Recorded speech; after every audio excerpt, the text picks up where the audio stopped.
भीष्म पितामह की भीषण प्रतिज्ञा जिसने महाभारत की दिशा बदल दी। महाभारत की कहानी में कई ऐसे पल आते हैं जो हमारी आत्मा को झकझोर कर रख देते हैं, लेकिन क्या आप जानते हैं कि भीष्म पितामह की एक प्रतिज्ञा ने महाभारत का आधार तैयार किया? आज हम आपको सुनाने जा रहे हैं भीष्म पितामह की भीषण प्रतिज्ञा की कहानी, जो बलिदान, त्याग और निष्ठा की एक मिसाल है।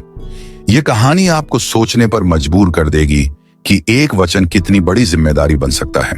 बात है महाभारत के युद्ध शुरू होने से सालों पहले की हस्तिनापुर के युवराज देवव्रत, जिन्हें बाद में भीष्म पितामह कहा गया, अपनी माता गंगा के पुत्र थे।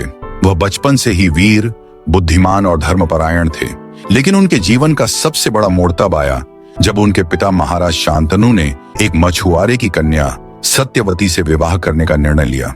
सत्यवती के पिता ने साफ शब्दों में कहा, मैं अपनी पुत्री का विवाह तभी करूंगा जब उसके पुत्र को हस्तिनापुर का अगला राजा बनाया जाएगा।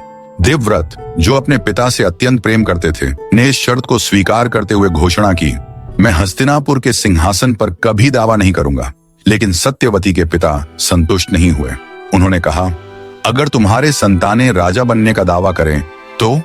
यह सुनकर देवव्रत ने गंगा नदी के किनारे प्रतिज्ञा की, मैं जीवन भर ब्रह्मचारी रहूंगा और कभी विवाह नहीं करूंगा। मेरा जीवन हस्तिनापुर की सेवा में समर्पित रहेगा। उनकी इस प्रतिज्ञा के कारण उन्हें भीष्म कहा गया, जिसका अर्थ है भयंकर। देवताओं ने भी उनकी प्रतिज्ञा को देखकर आकाश से फूलों की वर्षा की।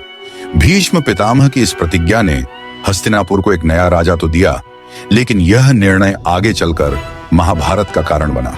हस्तिनापुर का राज सिंहासन कई षड्यंत्रों और युद्धों का केंद्र बन गया। भीष्म पितामह की कहानी हमें सिखाती है कि त्याग और निष्ठा का मूल्य क्या होता है, लेकिन यह भी सिखाती है कि कभी-कभी अपने निर्णयों के दूरगामी परिणामों को समझना भी उतना ही महत्वपूर्ण है।